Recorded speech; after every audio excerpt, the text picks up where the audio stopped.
of Spurs tonight in the big weekend fixture or weekend ending fixture of the Premier League. However, the thing that we want to talk about has to do with the Women's African Cup of Nations. We've known for a while that Ghana was supposed to be hosting it. The plan was that it was supposed to be in November. However, well, not entirely because of a lack of preparation. Some will tell you that money was not available. Some will also tell you that, certain people in government were not being proactive enough with the communication. We'll try and find out if the news we heard this morning is true, that Ghana has been stripped of the hosting rights for the tournament. And what, if at all, does it mean for us? It's all here on the Joy Sports Track. Of course, we'll get your thoughts, but here is a report from this morning.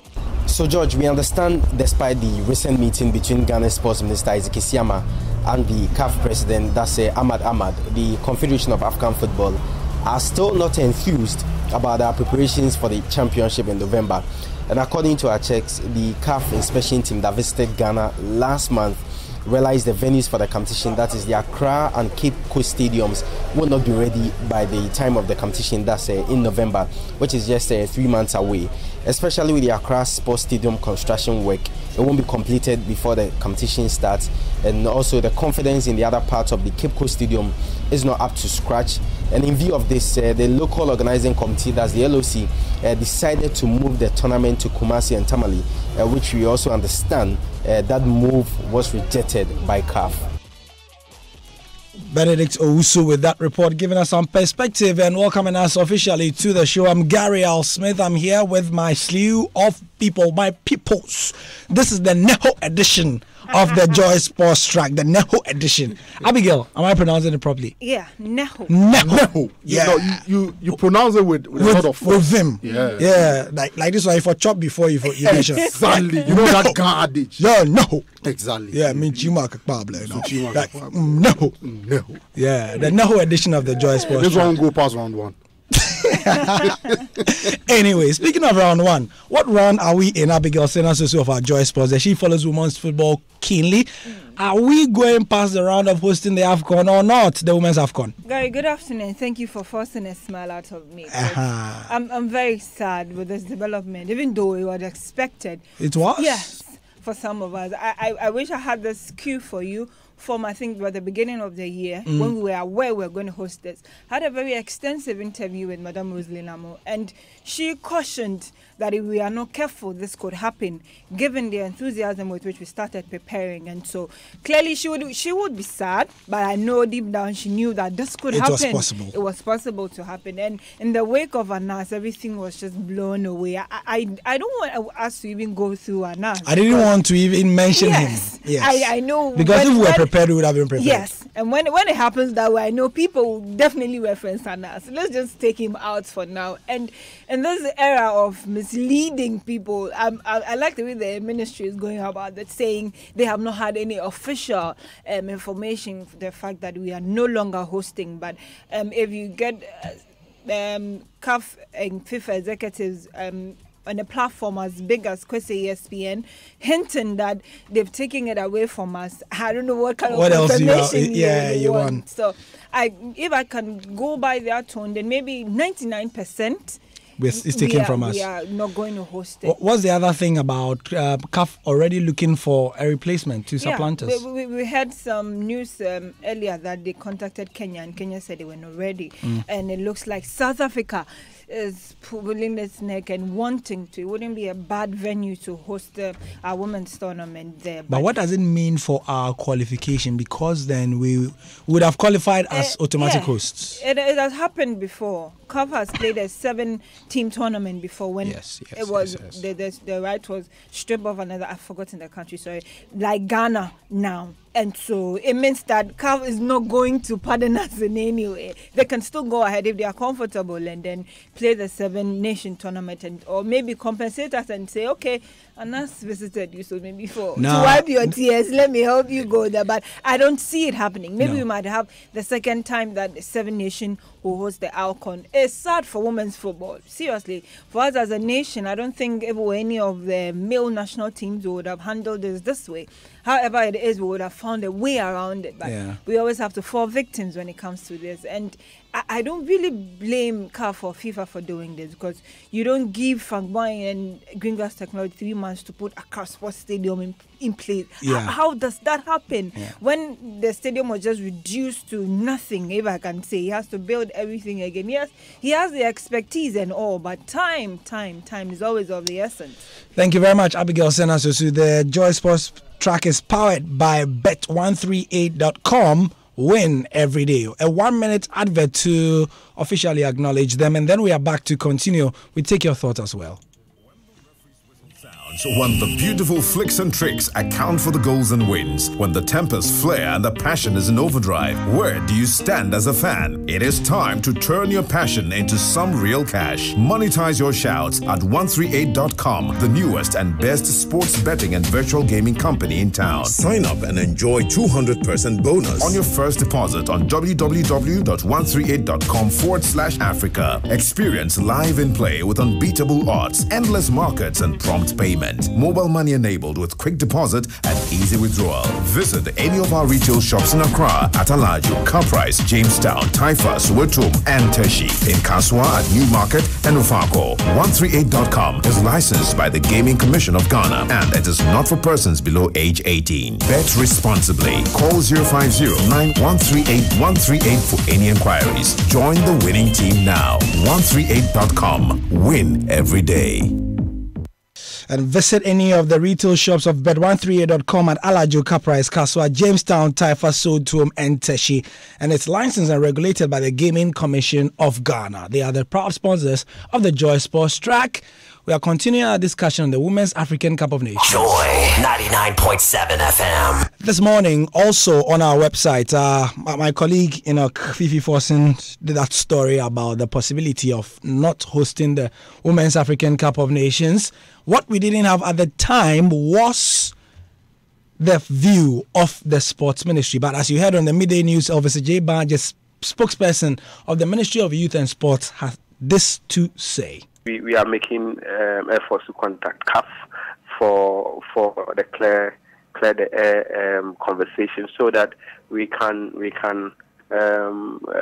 also inform the public as such, because at this very moment it's worrying that government has committed a lot of funds into the hosting right of this competition, and the media reports only to circulate in the negative. And so we believe that it's very important that we reach out to CAF and then we clear the air on that. But at the moment, we can say that there's no such decision taken, because, of course, we haven't received anything from CAF yet. Joy 99.7 FM. No official communication from CAF, but prepare all our reports and everything we know. It's done, and that's the thing. Also, coming up later in the show.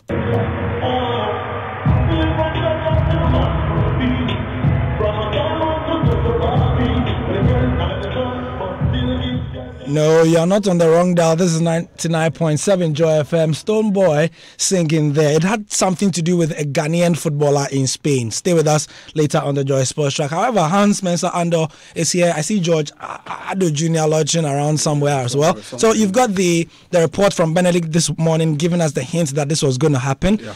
We saw the report on Kwesi ESPN. We've heard from Abigail Senasusu, who is, for all intents and purposes, our eyes and ears in there, and it looks like we've lost it. So, what do you make of it? It's sad. Really, really sad, because we've known we're going to host this tournament since when? For a while. For a while now, and so 2016. It's very, very disappointing that it has to come to this. Now, I'm sitting here wondering, what does it do to us? How does it hurt us? Subsequently, we are going to bid for the right to host other international competitions. You see, these competitions are dress rehearsals for the bigger ones. Yeah. 4 years or 3 years ago, there was talk of Ghana hosting the All-African Games. Yeah, and it was quashed. Exactly. A lot. You can't even think about Ghana hosting the All-African Games. And then there was a talk of 2019 AFCON as well during Ayariga's time. And so, if we can't get these ones right, for all intents and purposes, the women's AFCON is a minor competition, when it comes to prestige.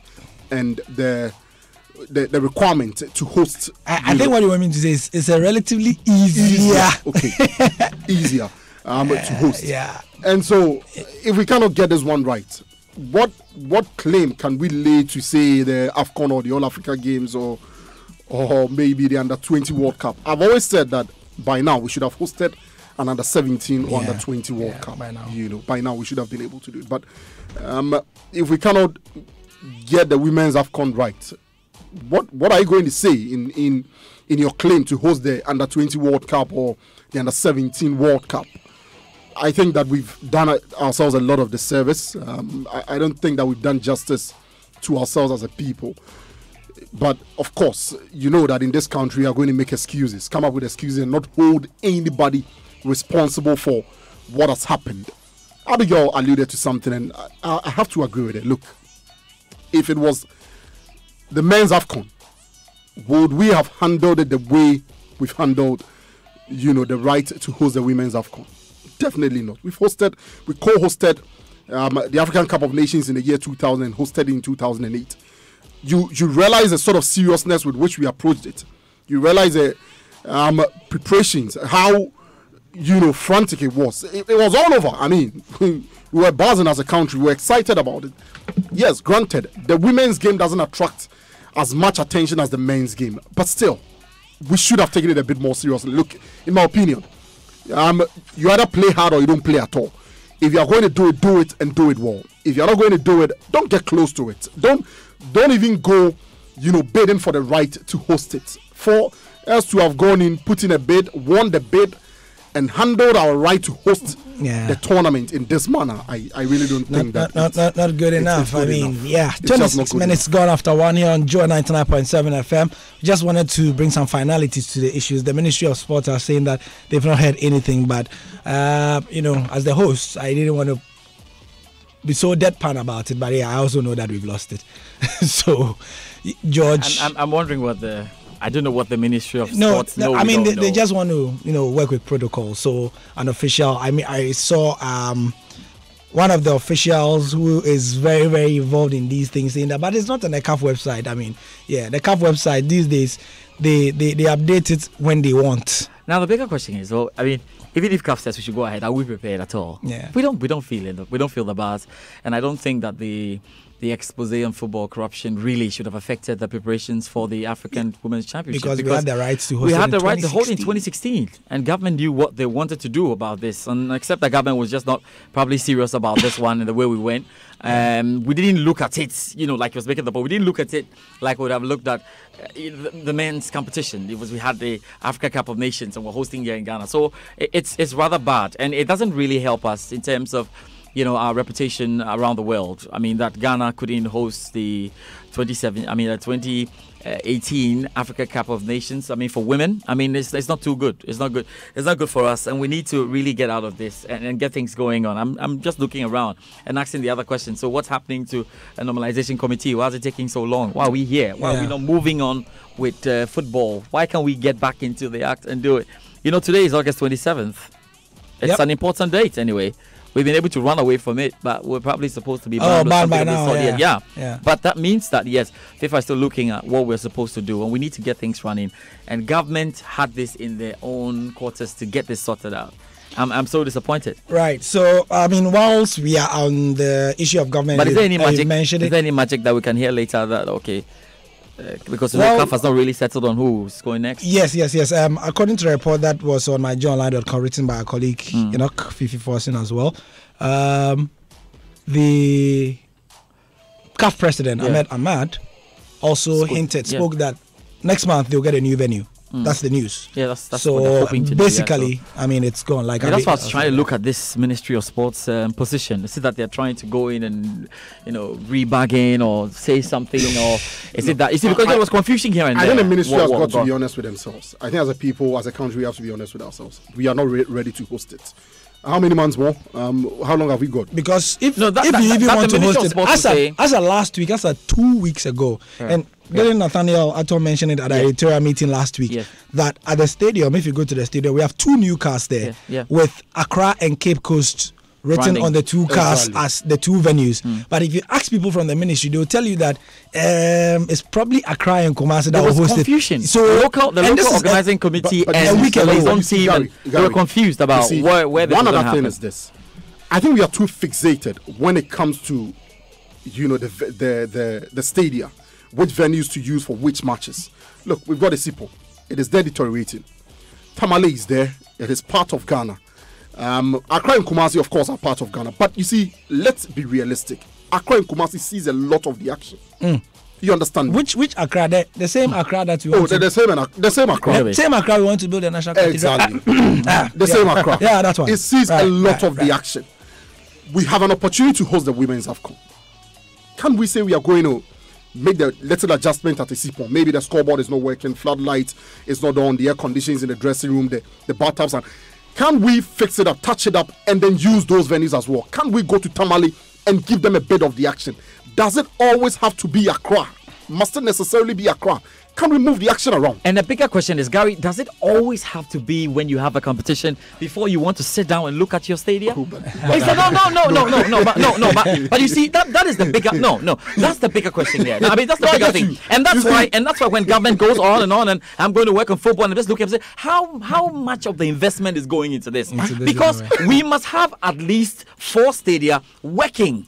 We don't need to wait for a competition here or there. You don't need to wait for that now. You don't need to. It's like a school kid who waits for Monday evening before he washes his school uniform. That's what you're doing. But you're waiting for. In our case, the school uniform is washed. We just have it on your. No. But you see, because look, even Tamale and the Sipong and even. Didn't you see the Babaya? Didn't you see Babaya? Yeah. Didn't you see Babaya on Sunday? No, but you think even Babaya has got issues. I get you, but we have 2 years. We could have touched up a Sipong. We could have touched up which other event. Forget about Accra and take time and work on Accra. Look, ad hoc you know what would have happened? We would have rushed through the rehabilitation of the Accra Sports Team just to get it ready in time for this tournament. Wasn't it about 6 months ago? Move it to other places. Wasn't it about 6 months ago, Mr. Siam? 8 months ago, he went and said he had put $8 million into the rehabilitation. The University of Ghana Stadium. They said it was part of the campaign promises. They said monies have gone in second. Anyway. No, Gary, this is it. Really. Gary, final comment. When George is done. But this is it because government, after all the talk, doesn't have the political will to do these. We are not ready, man. I'm sorry, man. Okay. Last point, final point. You see, I understand that in this country, everything is political in a way. But I would appeal that when it comes to sports and things like this, let's be honest with ourselves. You understand me? If we had been truthful, we would have realized that, look, we can't get Accra ready in time for the competition. So let's move elsewhere. But we had government officials and relevant people time and again making very political statements about this. It's a usual political rhetoric. Plans are far advanced and plans are in the pipeline and it will be ready in time. And the same talk over and over again when it was obvious that Accra wasn't going to be ready. Again, let's move the action about. In recent times, every national team game is going to Cape Coast. So destroy the facility is under so much pressure. I tell you what, in 2 years, you won't recognize it. Oh, I can give you a rundown of what's happening in Cape Coast if you want. Please do. Gary's going to tell you what's happening in Cape Coast right now. Yeah, sure.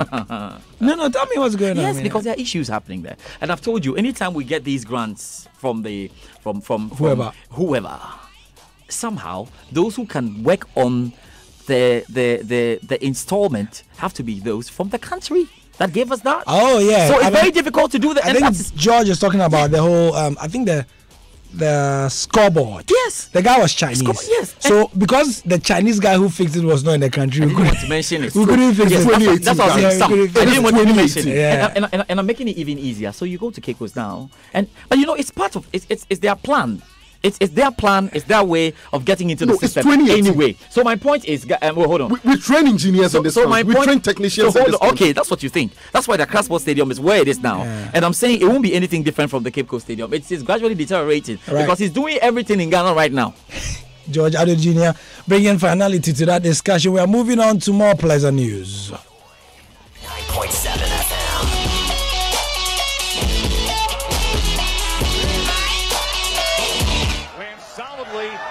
Very, very good start.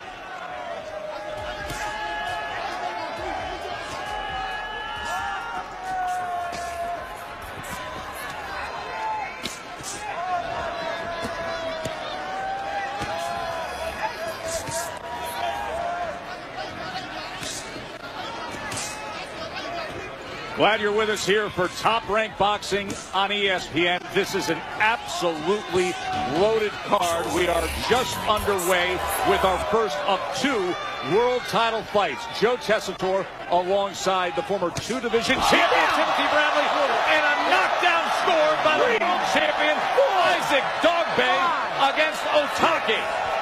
7, 8. You good? Come to me. Come to me. You good? Box. This is Isaac Dogbay, the 23-year-old sensation in his first title defense of the WBO Junior Featherweight World Championship, and an amazing start he's off to as he scores the 3rd knockdown. 4, 5, 6, 7, 8. Come to me. You good? Yes? Let's box. Can he finish him? Dogbay, the young, ferocious champion who first on the scene. Big left hook comes raining in. Oh, and another one. Otake trying to secure himself. Look at this barrage from the champ. It is over. That is it. And that, ladies and gentlemen, was that. I mean, you didn't have time to, if you were using an internet stream, you didn't have time to buffer your stream. I mean, if you were on certain telcos in Ghana, some of the internet streams, before the thing started buffering, yeah? Okay. You know, the fight was over. Yeah, I mean, and people set their alarms. By the time they went to the bathroom to wash their faces and come and sit down, exactly. The thing about this is that it's plus or minus in terms of getting the time right. Yeah. I have to be honest. I didn't watch the fight. I had to watch the highlights because of what you just described. Yeah. I later saw people criticizing the fact that Dogbay ended the fight early. They criticized him? Yes. Hey. Some were also excited. But wait. Why would you criticize it? What did you see them saying? For some people, they feel that, you know, it's a minus for him because he has to entertain people. Sir? Yes. Somebody actually, you know, described it. I don't know if it's radio friendly.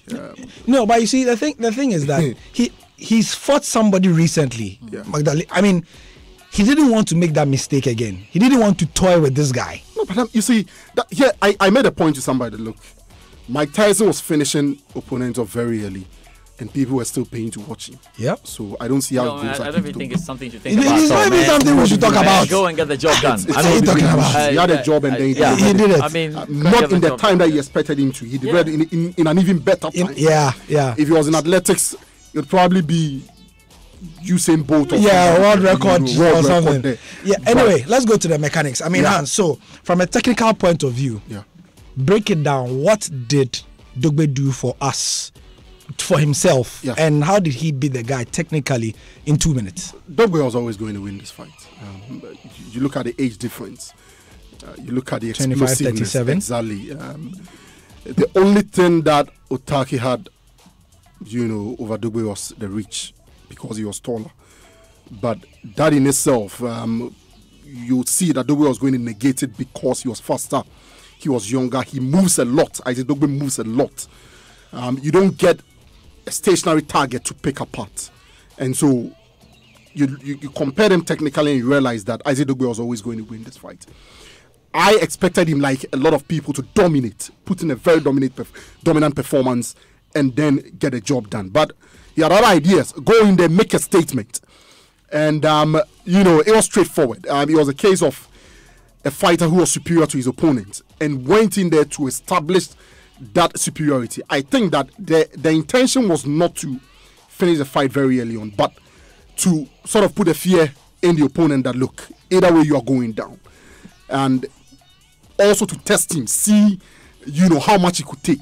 And he couldn't survive, you know, the first gear. He couldn't take the test. He didn't, I mean, he was only first gear. I don't think that they were switched into second gear. No. I think he was much more ferocious against Magdaleno than he was, you know, against Otake, and he still didn't survive. So, I don't think we can double into technicalities because we didn't see a very long fight where Otake brought anything to the table that really troubled Isaac Dogbay. Post-match, that was where the interest was. And it has generated a lot of debate. We will come to that. Okay. And that will be the analysis. This one was just for those who couldn't get themselves acquainted. Now let's hear something we've not heard in the intervening period. We hear from Isaac Dogbe, but I'm sure you've heard it wherever you are. We'll play it again. But first, a bit extensive. His father, Paul, speaking after the bout. Well, I'm blessed. You know, Sarah. I mean, I don't know how to even enjoy this victory, you know. The kid is blessed, and we thank God for, you know, what have just happened. Did you expect it to be so emphatic? I wanted, you know, something came up when we were doing our rounds. Three rounds keep coming up. Number three. So we thought we were going to knock him out in the third round. So we even bought a polo shirt that had number 3 on it. And then I went out with Isaac. He bought a polo shirt with number 3 on it. And then my wife went out and also bought a polo shirt with number 3 on it. So we all came home with polo shirts with number 3 on it. So we thought we were going to knock this guy out in the round 3 because nobody went out and said we were going to buy a polo shirt. You see the whole thing? So we knew that Otaki was going to go down before the 3. And, you know, God being so good, you know, and Otaki went down. You know, he's a great warrior. He's a strong guy. He's also done a hell of a job in also rising the sports in Japan. So we give our thumbs up to him too. Isaac is just 23 and he came through the ranks as an amateur boxer before turning professional. Is this the best shape that he has been in, or how far do you think you can go with Isaac in terms of developing his style?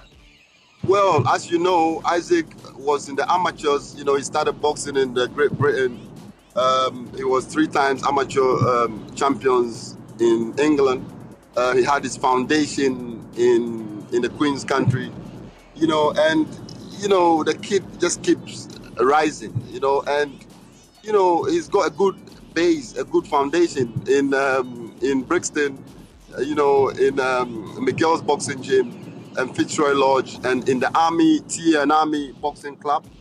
So he owes it to all these gyms in England that, you know, put him where he is today. And we believe Isaac is going to go down as about, let's say, 4 to 5 weight division champion. That is the that is the goal of the team, you know, around him, you know, and he's a great, you know, ambassador to the sports of boxing. So we can't wait. You know, his humility alone is just, you know, superb, and how humble he is. So he's going to go places. And what about the reaction from Ghana, Paul? As you know, the kid comes from one of the royal families in Ghana, and the country, you know, loves him. They adore him. You know, he's one of the sweetest kids on earth in Ghana and in Great Britain. You know, so the reception is good. You know, and our grandfather, you know, the King Togbi Asiri, said he's coming to meet us when we arrive in Ghana at the airport. So that alone, again, is one of the biggest things that has ever happened in this kid's life, you know, to move the might of the Anglo king, you know, the paramount king of the Anglo, to the airport to meet his grandson. Oh my God, I mean, there's nothing greater than this on earth. Indeed, just very quickly, the greatest Ghanaian boxer, can he be better than Azuma Nelson? No, you can't say that. I mean, Azuma Nelson is a legend's legend. You know, Azuma Nelson, you know, we go to Azuma's house. Azuma tells us a lot of things, what to do, and he tells Isaac he always defend. He should make defense as his key thing when he's entering the ring. Defense. And Azuma, we've been to Azuma's house almost 1 month continuously, training with the legend, you know. So Azuma Nelson, you can't compare Azuma Nelson to Isaac. You know, legend, he reigned for 11 years. You know, Azuma reigned for 11 years. Isaac is just started. He's just starting. You never know, Paul, though. Paul, thank you so much. No. So Paul Dogbe speaking there to Sarah McCurran of the BBC. Interesting interview, giving his thoughts on, and Hans noted that Hans Spencer Andor is in studio with us, George Ado as well, Junior. Hans noted that Paul always refers to his son He doesn't refer to he refers to Isaac in terms of anything by his son, like his kid, like this kid, this boy, this fighter. He's like he keeps that professional distance away. Absolutely. There was talk that he was going to release him to. He said it himself. After Magdaleno, said himself that he was going to give him to another trainer. But he always has to be there. In boxing, the father-son combination is key. If you look at too many examples. So many examples. Even those who didn't have their fathers had their trainers as father figures. Yeah, sure. Discover them at a very young age and then virtually bring them up. So it's very important that he's always there, whoever ends up training Isaac Dogbe. But what excites me is the ambition. For a very long time, and it cuts across the various sports and disciplines. You find it hard to get a Ghanaian sportsman with lofty ambitions. Paul is talking about the fact that they want the boy to be a 4-5 division world champion. That's huge. That would be unprecedented for a Ghanaian boxer. It would be massive, and I'm looking at some of the names and if he's going to step up in weight, you are looking at him fighting Gervonta Davis, you are looking at him fighting Leo Santa Cruz, Carl Frampton, who is sparred before. Frampton actually predicted that Dogbe was going to be a world champion. And I remember him tweeting the fact that it happened. And so it excites me. If he's going to be a 4-5 division world champion, he has to fight the very best in all those divisions. George, I'll be asking you, please get ready. I'll be asking you about the reaction before the fight. Why wasn't there not a lot of hype? And can we lay this at the doorsteps of the promotion syndicate? Because for us journalists, we need the information to create the hype. And then afterwards, what have you seen? So please think about that, Hans. So it's exciting that they've set very high standards. Yeah, sure. The first time I heard Dogbe talk about the fact that he wants to be a pay-per-view star, I was like, okay, that's massive. That should have been after Tabanao. Exactly. I think he said he was fighting in Ghana. He was talking about being a pay-per-view star. Yeah, sure.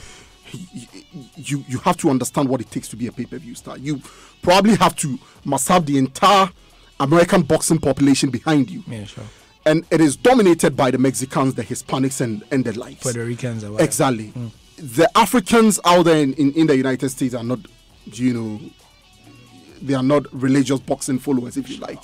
And so, or even if they are, they don't put their money where their mouth is. That's to be able to get the Mexicans, the Hispanics following you in the United States as an African boxer, that would be a massive achievement. Now, I think that I took a step forward in defeating Jesse Magdaleno. They sat up and watched. Not just that, I'm not to cut you, I saw a report on one of the niche boxing websites that said that the Mexican community, because he beat one of their own so convincingly, he took their support base as well. And so the Mexicans are now following him. That's a massive They are like new converts. They are like believers in the church of Isaac Dogbe. Now, I watched and read several previews to this Otaki bout, and not a single one gave Otaki a chance. And I'm talking about American press. Sure. Not one of them thought that, Otaki was.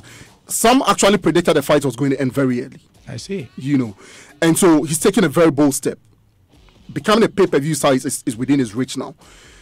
Cracking that 4 divisions to become a world champion, our 4-5 divisions, that is a tall order. But please educate us on which divisions that might be. So you are looking at he's now super bantamweight. Yes. And you'll be looking at featherweight, super featherweight as well. Those are possible too. Exactly. So super bantamweight, if he's moving up to featherweight 126. Super featherweight or junior lightweight. And let's remember that he's 122 now. Yes, he's 122 now. So super featherweight, junior lightweight, and then lightweight, and then you're talking super lightweight or junior welterweight, and then possibly welterweight. No. When you guys mention welterweight, I don't like it when you guys mention welterweight because, like Vargas. Yeah. Vargas is big. Yeah. For that division, he's huge. He's like the biggest and baddest of the lot out there in the world. Exactly. So I like Dogbe to take it one at a time. So if we are talking featherweight, you're looking at him fighting people like Carl Frampton, Leo Santa Cruz, I mentioned earlier, and Gary Russell. Also, super featherweight, Miguel Bechelt. Who beat our own Maxwell Ewuku. Exactly. Yes. There is Gervonta Davis and Alberto Machado. Remember him? Yes, I do. Okay. Yes, I do. Also beat a Ghanaian just recently. You're also looking at lightweight, Mikey Garcia, Vasil Lomachenko. as well. And Raimondo Beltran also in there. Super lightweight or junior lightweight. There is Maurice Hooker in there as well. Kirill Relic and Jose Ramirez as well. And then you said you don't want me to mention welterweight. No, go on. Let's just see. I mean, let's dare to dream. Welterweight, Keith One-Time Thurman.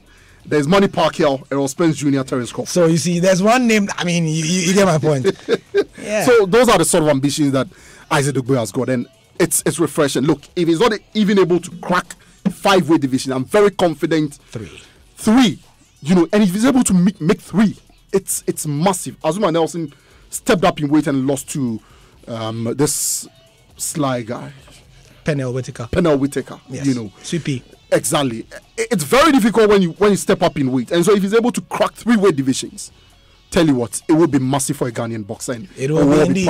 We're already proud of him. No, but looking at the prospects, it's exciting.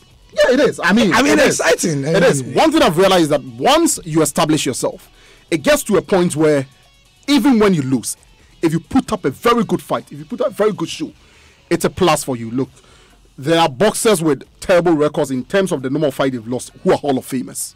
Yeah. So it's not always about winning, but it's about putting on the right shows. Right. So, George, I'll come to you. So, as John Legend said, even when I lose, I'm winning. George, reaction now. I mean, scanning the media before, during, after the bout. What have you got? Yeah, I think it's just the football had a lot to do with it. Which football? To be frank, we had placed our lenses up there a bit, and the strategy is another one. Look, let me look at it from these 2 angles. I think so. Till now, Gary, they've done their best. Yep. In the way Paul, the father, is able to whip massive support from the likes of Azuma Nelson and everyone. The strategy of visiting names and making sure the names are feeding into the media. Because you win a lot more people if they know that Azuma is in your camp. Yeah. Or you win a lot more people if they know that a certain ex-president is in your camp. Or so that is brilliant. Obviously, that's great. But I don't think we had enough. The other thing was that in the US there isn't Azuma ex-president Rollins for you to go and visit. Yes. So I don't quite think I don't think we had enough to hype. We didn't have enough. I mean, that's fine. We didn't have enough. On our parts as journalists and as media organizations, we're probably looking at, okay, how can we come into a partnership and see if we can go out there with Dugbe and not only going out there, because I know some media houses went out there, with Dugbe, but I don't know about how the collaboration went, because not a lot came out of it, especially in the final week. I expected to see a lot more, happening here and there. It's fine. So far, what has happened, we've had Ghanaian media really trying to support Dugbe and going all out to put the stories there. Yes, he's the only champion. I mean, the key guy now that everybody's excited about. It's a sensation, just as Sarah put it. So, yeah, they maybe have a lot of work to do in that respect. Regard. I mean, in that regard, and they will try to push it more. But I don't think they're doing bad at all. No. I don't think they're doing badly at all. So, Isaac Dugbe, there we've explored his calls for unification. Hans, quickly, and I mean quickly. Should he be talking about unification now? Yeah, maybe. The thing about boxing is that, you can say something and it will take a very long time for it to really happen. Sure. So it's okay if he's talking about it now. I think that the other title holders have sat up and taken notice that, okay, this guy could be a threat. But he needs to look within the ranking. What excites me is the fact that if you look at the rankings now, Diego de la Hoya, I think the nephew of Oscar de la Hoya, is next in line. Will be is mandatory. He's the number 1 contender, the number 1 rated as it stands. And so, after that fight, I probably will be able to, tell if he should really go actively pursue the other title holders and try to unify the division. But he's looking very, very good, very, very good. Let him. I wager he's going to test himself.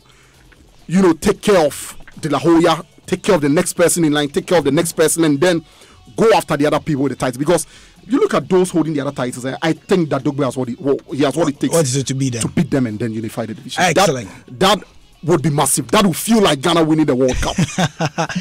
Anyway, head over to myjoyonline.com. We have a couple of stories on this and their feedback and also their reaction to it as well. The other story we have that I'm sure Nathan Gaduga has put up has to do with Thomas Partey and Stone Boy. Yes, indeed. It happened in Spain as La Liga, chucked on in terms of the train.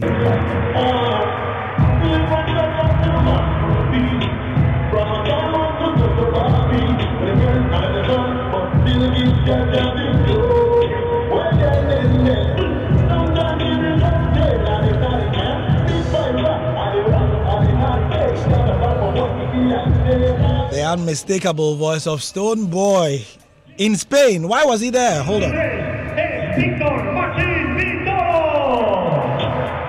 So, Fifi is in the studio with us. Enoch, why was Stone Boy, being played in a Spanish stadium in a La Liga match? It was being played at the Wanda Metropolitano. That's the third most popular stadium in Spain after Bernabeu and Camp Nou. That's the home of Atletico Madrid. And our own Thomas Partey chose to enter the stadium with this song because in Spain there's a tradition that anytime the league or the first match of the season at home is about to start, they have to introduce the players to the fans and all the registered players. And you saw in the background Felipe Luis, Joao Fran, all the top players of Atletico Madrid came in with their own songs, and Thomas Partey chose to come on with this song. He knows where he comes from Crow. He has a good story and it connects more with Stoneboy. Anytime he's at home for the holidays, he's always around with Stoneboy. So he has a good relationship with him also. Okay, so, La Liga started. What can we expect now from Mr. Partey? He's now a mainstay in the Atletico Madrid setup. And if you look at what happened over the weekend, Joao Fran, the preferred right back, got injured and Partey quickly replaced him. So he can operate in the middle of the park at the right back spot. He's versatile. Is that now 5 positions he's played for Atletico? 5 positions. And if you have a manager like Diego Simeone, who always demands a lot from his players, and anytime you have a manager like Diego Simeone who trusts you very much, then you're gone. He's now a fan favorite. Everybody likes Partey. Everybody likes Thomas. And I think last season I read an article that for the first time they actually had a black player who was doing a lot of magic for their team, and players and fans had customized his name at the back of their jersey. They had Thomas at the back, and that's huge for Thomas Partey. Yeah, sure. Someone who came from nowhere, just went to the junior team, played in the junior team, went for some 3 or 4 loan spells, and he's now back and is now a mainstay. It's huge for him. Right. Elsewhere in Europe, there was a lot of action going on. Here's a wrap. Griezmann's second half strike earned Atletico Madrid the first win of the La Liga season as they defeated local rivals Rayo Vallecano 1-0. A last-minute VAR decision helped Barcelona secure an unconvincing 1-0 win over newly promoted Valladolid. A second half double from Karim Benzema helped Real Madrid to a 4-1 victory at Girona on Sunday in the post-Cristiano Ronaldo era. Speaking of Ronaldo, he missed an open goal but inadvertently provided an assist for Mario Mandzukic to score as title holder Juventus beat Lazio 2-0 in Serie A on Saturday. Juventus, chasing an 8th successive title, have 6 points from 2 games after a somewhat fortunate win. Dries Mertens came off the bench to grab the winner as Napoli rallied from 2-0 down to beat visiting AC Milan 3-2 and seize a second victory in 2 matches. Paris Saint-Germain forward Edison Cavani struck 12 minutes into his first match of the season, while Kylian Mbappe and Neymar also scored in a 3-1 win over lowly Angers in Ligue A. And Robert Lewandowski scored a penalty at the second time of asking to lift Bayern Munich to a 3-1 win over Hoffenheim to open the Bundesliga season on Friday night, while Borussia Dortmund hammered RB Leipzig 4-1. Moses Yeboah with that wrap there. If you are a betting man or woman, well, I'm sure you put in your bets in there with bet138.com, the proud sponsors for the Joy Sports Track. How would you feel when finally, after that long search, you find that place when all you do is win? Make a move to 138.com, the best sports betting and virtual gaming company in town. It's www.138.com/Africa. Feel the taste of better odds, endless markets, and prompt payment. Live in-play betting, and you can get the retail shops Alajo, Caprice, Kaswa, Jamestown, Taifa, Sotum, and Teshi. It's not for persons under 18. Bet responsibly. Join the winning team now. 138.com. Win every day. And that's about it for the Joy Sports Track. Don't forget, though, the Joy Sports Invitational is on the 1st of September. We've been building up for the last 2 weeks. Look out for all our promotional items online, on radio, and also on television. I'm Gary L. Smith, and that's the Sports Track.